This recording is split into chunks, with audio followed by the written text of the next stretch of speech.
সেনা 54 বছর বেঁচে ছিল। 54 বছরে আর যতটুকু অপরাধ তার মাথার উপরে চাপিয়ে দিলেই তার বিচার শেষ হয়ে যেত। কিন্তু 54 বছরের পর যতদিন পর্যন্ত এই সংগঠনটা টিকে থাকবে, যত অপকর্ম করবে, যত মানুষকে কোপ মারবে, হাত পা কেটে নেবে, চাঁদাবাজি করবে, ধর্ষণ করবে, এগুলো গুনায়ে জারিয়া ফেলাক্সি লোড হয়ে তার কবরে যদি যেতে থাকে, তার বোঝা ছিল একটা, কিয়ামতে যখন উঠবে বোঝা হবে 1000টা। এই জন্য আমার মনে হয় দেশের সরকার এখন যিনি আছে ওই দলটাকে নিষিদ্ধ করে তাদেরকে অন্তত বাঁচানো দরকার। আমার কথা কি বোঝেন নাকি আন্দাজেই বলে? ঠিক, হ্যাঁ আমি জানি, আপনি বুঝেছেন, আলহামদুলিল্লাহ। সুতরাং গোনায়ে জারিয়া যেন আমাদের না থাকে।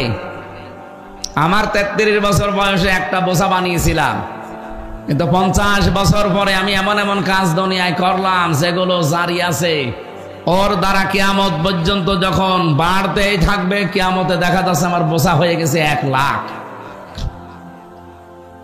আল্লাহ রাব্বুল আলামিন বলেন কিয়ামতে ওই দৃশ্য যখন ফেরেশতারা দেখবে যে একটার পর একটা বোঝা চাপাতে আছে, আল্লাহ ওগুলো বহন করে নিয়ে যাচ্ছে। আলা সামা ইয়াসিরুন, ফেরেশতারা তখন ওকে দেখে বলবে, দেখ কত নিকৃষ্ট বোঝা হামজা বহন করে নিয়ে যাচ্ছে। ও টাঙ্গাইলবাসী, এটা শুধু হামজার জন্য না, সবার জন্য। আপনি নিজের জীবনের দিকে এবার তাকিয়ে ভাবেন, যা করে গেলেন এগুলো যদি কিয়ামতে বাড়তে থাকে কি অবস্থা হবে আপনার? এতটুকু তো শেষ করেননি আল্লাহ। আলা সামা ইয়াসিরুন, ফেরেশতারা একে অন্যকে দেখিয়ে বলবে, দেখেন কত নিকৃষ্ট বোঝাই লোকটা বহন করে নিয়ে যাচ্ছে। আজ বাংলাদেশে আমরা ধর্ষক পেলেই পিটিয়ে মেরে ফেলি। কি যে অবস্থা এখন দাঁড়িয়েছে, ধর্ষক পেলে এখন আর কোনো আইন নেই, পিটিয়ে মেরে ফেলা লাগবে। আপনারা দেখেছেন ধর্ষকের পক্ষে এক উকিল দাঁড়িয়েছিল, জনগণ তাকেও পিটিয়েছে। এটাই করা দরকার। চুরি করে যদি রাস্তা দিয়ে কেউ যায়, এখানে যত মানুষ আছে একবারে দৌড় দেবে যে চোর ধর ধর।